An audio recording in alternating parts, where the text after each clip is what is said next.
Pessoal, Coritiba 0, Bragantino 1, abertura do Campeonato Brasileiro, uma abertura que já mostra o Coritiba um sinal de alerta. O Bragantino mereceu vencer. Não é apenas pela expulsão do Josué. E por mais que eu possa concordar com a arbitragem complicada do Paulo César Zanovelli da Silva, eu não consegui ver o lance do Pedro Henrique. Para mim, na hora, na velocidade normal do jogo, me pareceu lance para expulsão, mas o VAR acabou apontando que fosse mudado para cartão amarelo para o Pedro Henrique.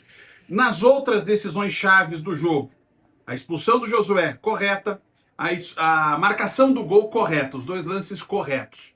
Então, achei a arbitragem complicada, mas não é a arbitragem que explica a derrota do Coritiba para o Bragantino. A expulsão do Josué ajuda a explicar o que aconteceu no jogo. Mas é preciso entender que até os 28 do primeiro tempo, no momento em que o Josué, uma saída errada do Pedro Morisco, acaba tentando recuperar a bola e atinge um carrinho por trás o Eduardo Sacha, o Coritiba não tinha praticamente ameaçado o gol do Cleiton. Vai ameaçar só depois, numa falta que o Ronier cobra e o Pedro Rocha cabeceia para fora. Então o Coritiba tem muitas dificuldades diante de um Bragantino muito bem organizado pelo Mancini e que fazia um bom jogo. Tinha o controle das ações ofensivas, tinha o controle da posse de bola, não levava muito perigo, é verdade, também ao Morisco, mas era quem estava mais dentro do campo de ataque, mais dentro do campo adversário.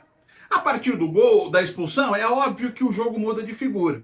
O Fernando Seabra não muda o time, no que eu achei até uma decisão correta, porque ainda não era a hora, talvez, de fechar a casinha. O Coritiba precisava de escapes e tinha isso com o Lavega e com o Lucas Ronier. Tem a chance na falta cabeceada pelo Pedro Rocha, mas apenas esse lance. O Morisco faz uma defesa na falta, subsequente à expulsão do Josué, e o primeiro tempo termina assim 0-0.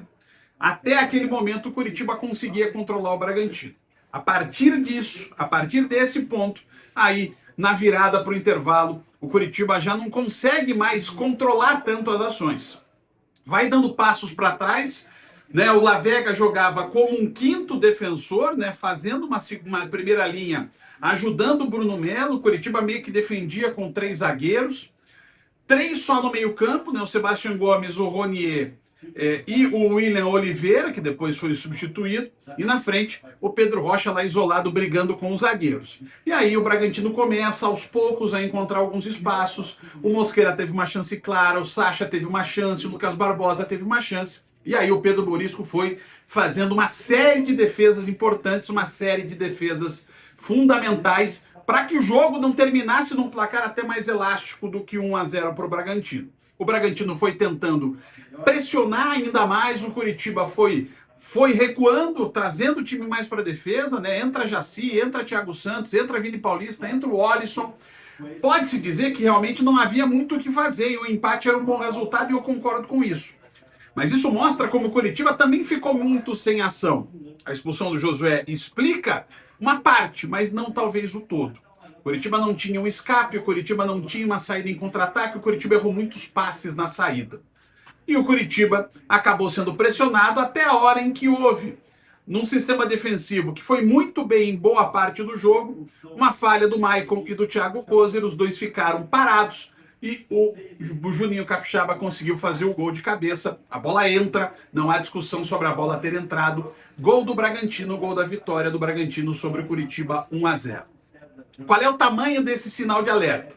O Coritiba talvez precise, mais cedo do que imaginava, qualificar o seu time. E qualificar o time titular. Por quê? Mais uma vez, ficou claro que o Coritiba, dentro do Couto Pereira, e lá vai mais um resultado ruim do Coritiba no Couto Pereira, o Coritiba não consegue se impor. O Coritiba acaba sendo presa fácil de times que marcam bem e que não dão muito espaço para o Josué jogar. E isso foi muito claro que aconteceu diante do Bragantino. Coritiba agora vai para um desafio duríssimo contra o Cruzeiro e para uma final de Copa do Mundo já na terceira rodada contra a Chapecoense. Houve muita luta, muita entrega, o torcedor entendeu essa entrega do time, chegou a aplaudir o time ao final do jogo, mas faltou também qualidade. E esse talvez seja o grande alerta dessa derrota do Coritiba no retorno à primeira divisão do Campeonato Brasileiro. Um abraço!